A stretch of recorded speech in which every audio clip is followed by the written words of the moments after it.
guys, and welcome back to Reading Club. So today I'm going to read you Daisy and the Trouble with Giants, chapter 11 to chapter 15. Chapter 11. My mom says that when cars get really old and won't work anymore, they go to a place to be crushed. That's where our red car went before we got our new second-hand green one. To the car crushers. My mom says at the car crushers, there's a big tall crane that picks up the broken cars and drops them into a great big crusher thingy that crushes and squeezes the broken car until it doesn't look like a car anymore. It looks like a great big metal sugar lump. It takes lots of super strong power to crush a car into a sugar lump. Unless you're a giant. You should have seen everyone's faces when we turned up at the car crushers. Giants don't need cranes to pick up cars, I said. We're Hannah the Highest and Wendy the Whooping, and we can pick up cars just like this.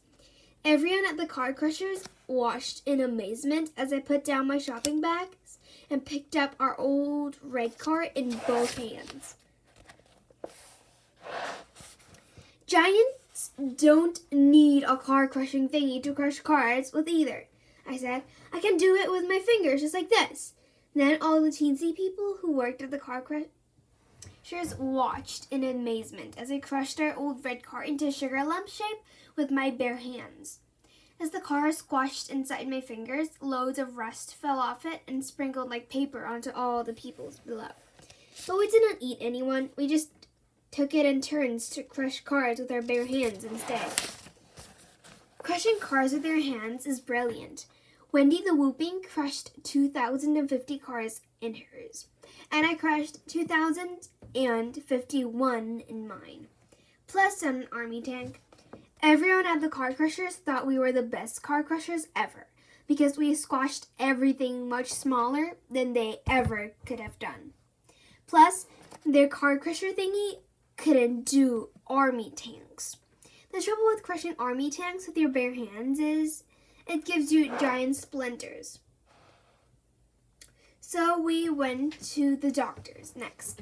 You should have seen everyone's faces when we pulled the roof off the doctor's surgery. The doctor nearly fainted when he saw us. What seems to be the problem? He said to us. We've got giant car splinters, said Wendy, and I've got a really giant tank splinter, I said. Then you'll have to go to the hospital, said the doctor. The hospital's tweezers are much bigger than mine. I only do teensy people's splinters. So we put the roof back on the doctor's and went to the hospital. You should have seen everyone's faces when we walked down the high street. You should have seen everyone's faces when we pulled the roof off the hospital. One patient with a broken leg was so surprised to see us, he fell out of bed. Trouble is, he didn't have a broken leg until he fell out of bed. He only had a sore throat. All the teensy doctors and nurses in the hospital came running down the corridors to see us. They gave us giant x-rays, and then 100 doctors lifted some giant tweezers and pulled our splinters out. Then we felt better, so we went to the ice cream parlor. You should have seen the looks on the lady's face when we pulled the roof off her shop. What flavor would you like? She asked. All of them, I said, except rum and radish. Raisin, said Wendy the Whooping. Wendy the Whooping doesn't like rum and raisin. Hannah the Highest do. Hannah the Highest like every type of ice cream, all at once. The trouble with ice cream parlors is normal scoops are far too small for a giant. I think I'll need a bigger scoop, said the ice cream parlor lady. Leave it to me, I said, walking to America and pulling a great big satellite dish off one of their rocket launching stations. You can fit loads of ice cream in this, I said, getting back from America really quick because giants can do really big steps. Here, use this for a giant ice cream bowl. The trouble with giant ice cream bowls is you need loads and loads of ice cream to fill them. The ice cream parlor lady only had about 12 normal-sized tubes in her freezer, which wasn't nearly enough ice cream at all. We must walk to the North Pole, said Wendy the Whooping. There's a giant ice cream factory there. So we did. But we didn't take the ice cream parlor lady with us because she was too teensy and she wouldn't have been able to keep up. You should have seen Wendy the Whooping's face when I pulled the roof off the ice cream factory. Instead of teensy people, there were loads of teensy polar bears looking up. They all wore aprons and hats that said Ice Cream Factory on them. Wendy the Whooping didn't know polar bears made ice cream. I did.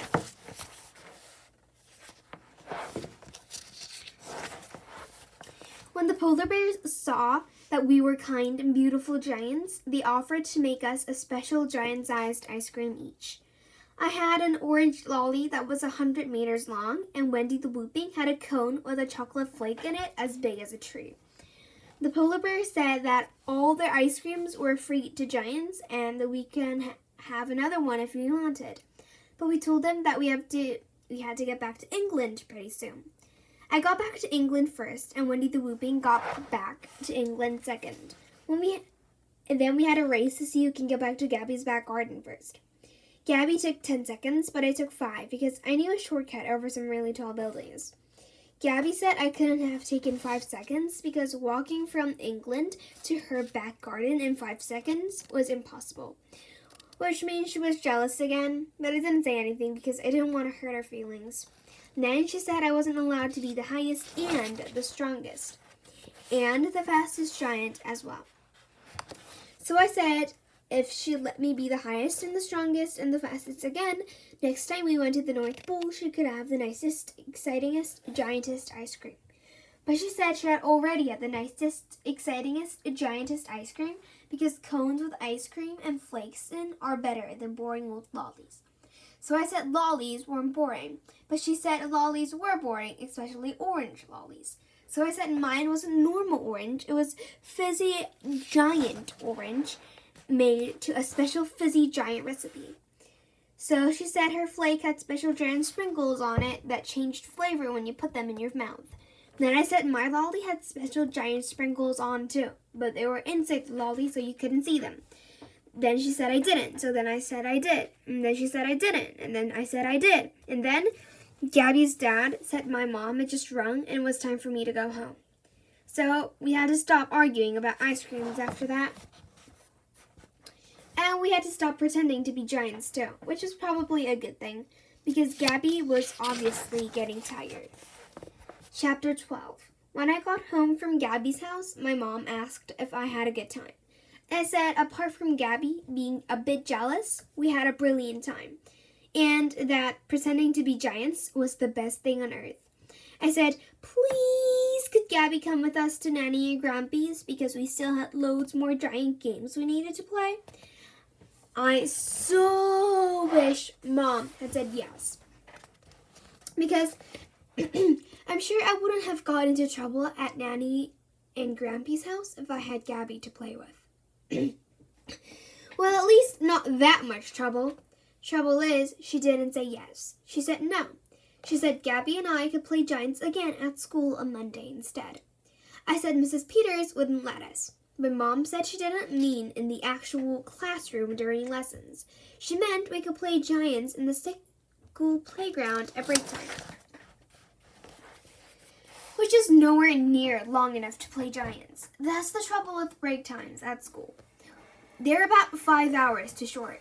So I said, double please, Mom. Can Gabby come with us to Nanny and Grampy's?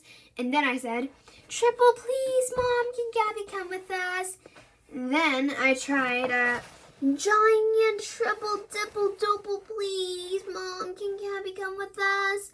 But Mom did one of her no faces. There would be only 2 people going to Nanny and Grampy's for Sunday lunch this weekend. One would be my mom, and one would be me. And none would be Gabby, which wasn't my fault. Chapter 13. When I went to bed that night, Mom promised she would read me a story. We didn't have Jack and the Beanstalk, so she read me Little Red Riding Hood instead. The trouble with Little Red Riding Hood is she was little. If Little Red Riding Hood had been Big Red Riding Hood, or even better, Giant Red Riding Hood, the wolf would never have tried to eat her in the first place. Even if the wolf had been really, really hungry, there is no way a normal-sized wolf could eat a Giant Red Riding Hood. He wouldn't even have enough room for her little toe. That's the trouble with wolves in fairy stories. They are always trying to eat people. Especially giant pigs and giant children. Like 3 little pigs. You see, they were little as well. If the 3 little pigs had been the 3 giant pigs, their houses would have been far too big for a wolf to blow down, even the house made out of straw. If Hansel and Gretel had been giant children, they could have eaten the candy house and the witch all in one go. If you ask me, the trouble with fairy stories is there are too many little people in them and not enough giants. Especially giant pigs and giant children. After Mom had finished reading me my bedtime story, I did the giantest yawn I'd ever done in my whole life. Not on purpose, it just came out. Mom gave me a giant kiss goodnight and told me to have a great dream about going to Sunday lunch at a giant Nanny and Grampy's. She said to imagine how much bigger than the mountains the roast potatoes would be, and how high into the sky the Yorkshire puddings would rise. So I did. But by the time I got to the carrots, I think I must have fallen asleep. Chapter 14. When I woke up this morning, the first thing I thought of was giants. The second thing I thought of was the loo. I was busting for a wee. It must have been all those swimming pools of lemonade I drank when I was a giant yesterday. After I'd flushed the loo and washed my hands and gone downstairs, I saw my mom was already in the kitchen, which is really unusual for a Sunday. On Sundays, my mom usually lies in bed until at least 10 o'clock because she's really lazy. But this morning, she got up early to make a banoffee pie to take to Nanny's. The trouble with banoffee pies is I really like the toffee and the ice cream and the biscuit, but I'm not too keen on the bananas. Bananas are alright, but I'd much rather Mom left the bananery bits out. That would be perfect. Mom said that without the bananery bits, it wouldn't be a banoffee pie at all. It would be an offie pie, and no one would ever went to someone's for Sunday lunch with an offie pie, especially a Nanny and Grampy's. I said Nanny and Grampy wouldn't know we'd left the bananery bits out because the bananery bits were hidden under the cream. But Mom said they would know, especially when they bite into it and tasted no banana. That's the trouble with a banana. It tastes too much like a banana, so the bananery bits had to go in. While Mom was making the toffee for the toffee bit of the pie, I had my breakfast. The trouble with breakfast is no one does real boulders in a packet. So I had to pretend my Rice Krispies were giant boulders instead. Every time I crunched, I imagined a giant mouthful of rocks crumbling between my teeth. After I'd finished my boulders, I washed it all down with a lake full of cold milk and then went upstairs again to brush my giant teeth. Then I started missing Gabby. If Gabby had been allowed to knock for me this morning, we could have played giants in my back garden at least until I left to go to Nanny and Grampy's. We might even have found a magic bean. We could have grown our own beanstalk, changed our names again to something even more giant-y, and gone on even more giant adventures. Plus, taken my pillows off my bed and taken them outside. Well, maybe not outside, but somewhere quite near the back door. If Gabby had come around to my house this morning, we could have played all sorts of giant games, but she didn't, so we couldn't. So I went back to being normal-sized again, and then I started getting really bored. The trouble with being normal-sized and bored is there's nothing anyone can do about it. You just have to sit in a chair and be normal-sized and bored until it's time to go out. You can get out of the chair if you want, but even if you do, you'll still be normal-sized and bored. You can be normal-sized and bored looking out of a window, normal-sized and bored sitting on your bed, normal-sized and bored lying on the sofa. The only time this morning that I was normal-sized and not that bored was when I went into my back garden on my own without Gabby to look for magic beans again. But I couldn't find any. So I went back to being bored again. I was still normal-sized when I went out into the garden. By the time my mom had told me to get into our new second-hand car, my eyebrows had nearly dropped off. I was so bored. But when we arrived outside my Nanny and Grampy's house, I suddenly started to feel better. Chapter 15. The trouble with suddenly starting to feel better is it makes your mom think that you weren't totally bored in the first place. That's the trouble with going to Nanny and Grampy's. It makes people think you're a fibber. When we got out of the car, I changed my face to half bored and half excited, but by the time I got to the front door, it had gone all excited again. I love going to my Nanny and Grampy's for Sunday lunch.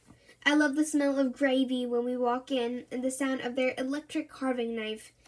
Except when Grampy opened the door of his house today, there wasn't the smell of gravy or the sound of a knife. There was the smell of burning and the sound of scraping. Nanny had burned the Yorkshire puddings. When we got inside, Grampy shut the front door and told us that they had bought a new cooker. Not a new second-hand cooker, a new cooker. They must be rich. The trouble with buying a new cooker is it takes a while to get used to all the new knobs and new switches. Especially if you're as old as my Nanny. When we went into the kitchen, Nanny was standing by the cooker waving smoke everywhere with an oven glove.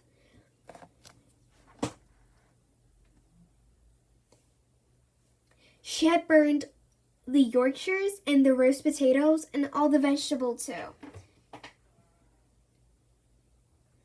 including the carrots, which is a real shame because carrots are really nice, especially covered in Nanny's gravy. Nanny said lunch had been slightly delayed and that she would have to do all the vegetables and all the Yorkshire puddings again. Mom said not to worry and that we would be quite happy to not have any Yorkshire puddings and vegetables at all. But Nanny said, Sunday lunch without Yorkshire puddings and vegetables? Not in my house. Then she said that lunch would be another hour at least, so we might as well all go outside into the garden to get away from the smoke. And then she hit the oven with her oven glove. Honest, Nanny told the oven right off. The trouble with hitting ovens with oven gloves is ovens don't know you're telling them off, because ovens are metal. Then Nanny called it a stupid oven, which wouldn't work because ovens don't have ears either, so they can't hear you. Mom said she would stay in the kitchen and help Nanny scrape their burned Yorkshire puddings out of the tray. Grampy said he would go into the garden and pick some more runner beans. Yep, I couldn't believe it either. That's exactly what he said. Runner beans. I said, runner beans! Have you got real runner beans in your garden, Grampy? And you'll never guess what Grampy said. He said, yes. Well, that's the end of this channel. If you liked it, please click many likes and subscribe Reading Club, please. I'm very sorry my reading was kind of lousy today. My throat is not feeling that well. And I think I might have caught the flu. Anyway, thanks for listening. And I'll see you maybe later or perhaps tomorrow. Bye, everybody.